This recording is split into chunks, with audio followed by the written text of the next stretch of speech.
Bon, maa ngi tudd Mamadou Lamine Niang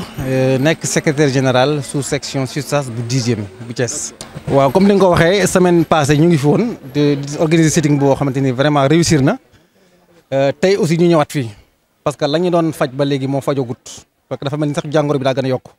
parce que keroog bi ñu nekkee fii di sitting dafa génnewaat yeneen ñaari note yoo xamante ni fii balaa ñuy génn keroog centre bi la ko génne ñu koy protester ba léegi nii note bi mu génne keroog. booleeg notu nomination népotisme bi mu defoon keroog daf ci boole note boo xamante ni day laal lu ñuy wax restaurant bi nga xam ne moom moo nekk ci centre de santé bi. dafa ne restaurant bi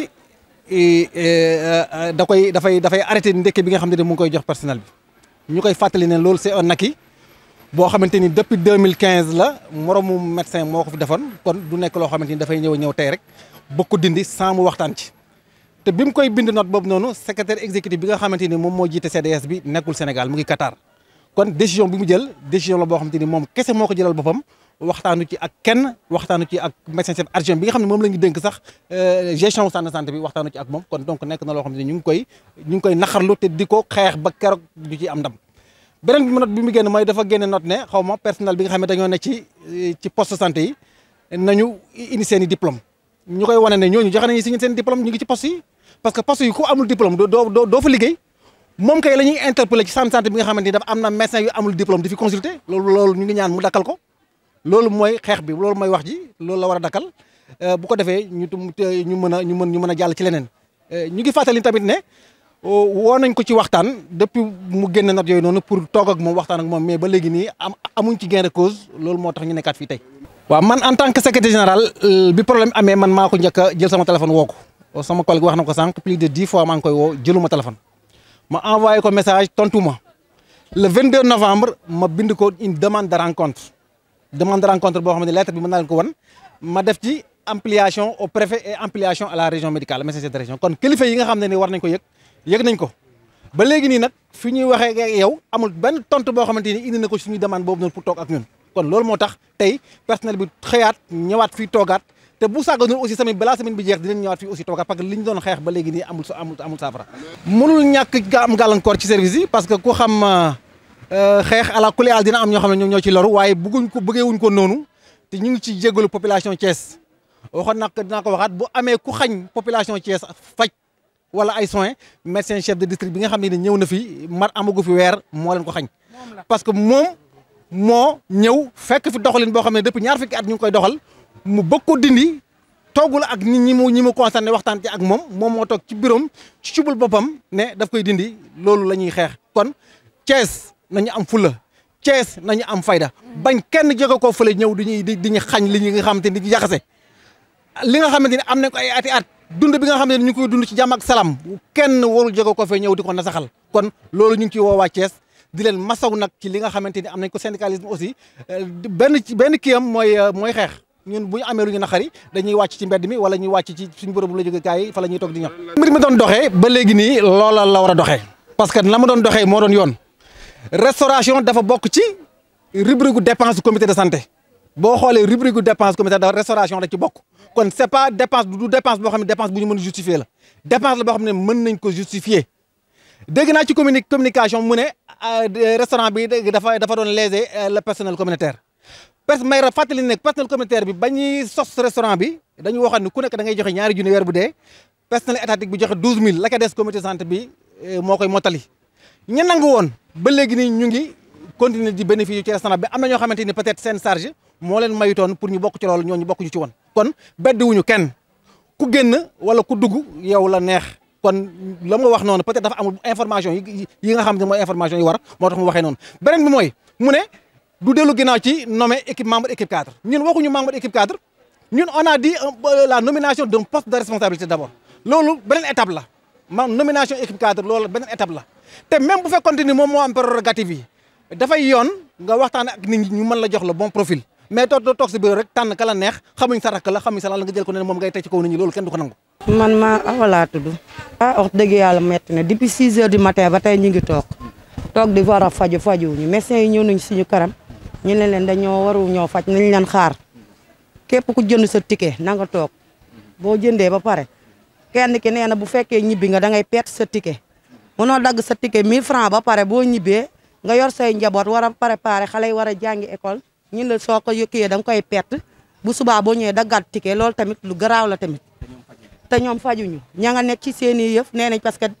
ñoo état la comme yëf yi état la damaa gisu dañoo nekk ci réew moo xam ne réew mu garaaw la Sénégal ci boppam moo metti ñëpp mën nañoo def grève ba mu des santé warul grève ndax dañ ne santé ki nga xam ne moo yor bakkanu doomu aadama yi ginnaaw yàlla te mooy faj mooy dimbali nit ki mooy dimbali askan bi dimbali jigéen dimbali njaboot bi kooku waruñoo grève mais ki nga xam ne chaque jour mooy faj ba pare di grève chaque jour ñun bu ñu xëyee ñëw tëj suñu kër yi feebar war a faju dañuy toogaat fi ba amaat beneen malade bu ñuy jëlaat fii loolu rafetul depuis sa matin ci jigéen goo xam ne yaa ngi wannu lor lekk goo naano nga war a def analyse xamuñu ban métti la indi ñi naan dañuy grève loolu état war na cee wax war naa taxaw te dimbali nit ñi te yàlla tax da Sénégal dañoo sonn seen milliards yi ñu jël jox ko footballeur yi am na lu jiitu loolu balaa ñuy xëy di xas footballeur yi nañ dimbale waa santé waaye jël seen milliards jox ko footballeur yi santé xëy di grève ñii ñu dagg seen salaire ñii ñu ne bu ñu kiiwul fajul dañ leen di dàq loolu du dëgg du yoon nañ ñu dimbal ci ngir yàlla ak yonent bi dañoo sonn ñu ngi ci réew boo xam ne réew mu metti la bii yoon moom buñ ko defaatee ñun malade yi ñun ñëppay jéem ànd ak ñoom fi grève parce que ñun ñoom a dëkk man contre ma médecin yi ñoom laa àndal tey ñoom laa àndal ëllëg la ñu yëkkati di ko jox joueurs yi ak ñoom Sadio Mané nañ leen ko jox ñun dañoo sonn dañoo maar nag mënuñoo feebar ñëw fii ñu ñuy dëpp Camara mënuñu ko de dañoo sonn. Moi, je me nomme Massamba Gaye, je suis le secrétaire chargé des revendications du CISAS au niveau du district sanitaire de Thiès. Comme vous le savez, nous étions là la semaine passée pour un problème d'un médecin-chef qui est venu, qui a sorti des notes qui n'étaient pas conformes à ce qui se faisait en général. Nous sommes revenus aujourd'hui parce que non seulement le problème n'a pas été réglé entre-temps, mais il a sorti d'autres notes qui n'étaient pas légales, parce que la première note qu'il a sortie après la note d'affectation d'un agent qui ne s'est pas fait après commission, il a sorti une deuxième note le jour même du sitting. Il a sorti une note pour parler du restaurant. Il a suspendu la subvention que le centre de santé faisait pour que les agents du centre de santé puissent manger au niveau du restaurant. Il a éliminé, il a donc suspendu le petit déjeuner. La deuxième note qu'il a sortie, c'est par rapport aux ressources humaines. Donc, nous avons pensé qu'il ne va pas aller dans le sens de parler de paix, de nous rencontrer pour décanter la situation. Donc, c'est pourquoi nous sommes revenus aujourd'hui, pour qu'ils comprennent que nous ne sommes pas prêts à reculer par rapport aux décisions qu'il a prises envers le personnel qui se trouve au niveau du district sanitaire de Thiès. Premièrement, qu'il suspende ces décisions, qu'il nous rencontre,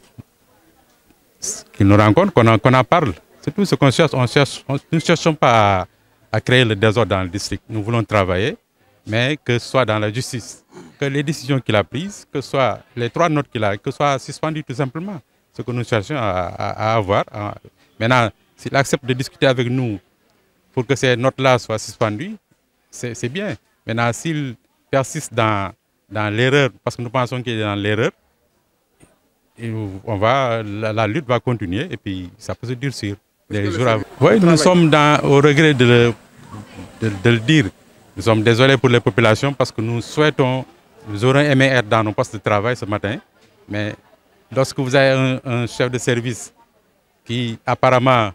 ne cherche pas à faire fonctionner correctement le service, nous sommes dans l'obligation pour des principes, parce que c'est un combat de principes en fait. Parce que ce qui s'est passé depuis plus de 20 ans dans le district, que ce soit la gestion démocratique du personnel, que ce soit la prise en charge de certaines préoccupations du personnel, que ce soit le petit déjeuner et le déjeuner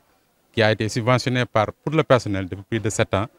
qu'il veuille revenir sur ça comme ça, alors qu'il n'a même pas les prérogatives pour le faire. Aussi bien par rapport au restaurant, il n'a pas les prérogatives, ce n'est pas à lui de le faire. Il est le médecin-chef du district. C'est au CDS de dire que présentement, nous ne pouvons plus supporter cette charge. Et puis les gens en discutent. Ce n'est pas le cas. Le secrétaire exécutif n'est même pas au Sénégal. Donc il n'a pas le droit de le faire. D'autant plus que ce n'est pas lui qui doit gérer le centre de santé. Le centre de santé doit être géré par le médecin-chef adjoint. Donc il est dans l'illégalité la plus totale. Donc nous pensons que s'il y a quelqu'un qui bloque le travail dans le district sanitaire, c'est notre secrétaire général l'a appelé plusieurs fois au téléphone. avant même que le premier sitting ne se tienne. Il a appelé à plusieurs reprises, plus de 10 fois, il a appelé au téléphone, il a envoyé des SMS pour qu'il puisse nous rencontrer, pour qu'on discute. Parce que ce qu'on cherche en fait, c'est décanter la situation. Il n'a pas réagi à ces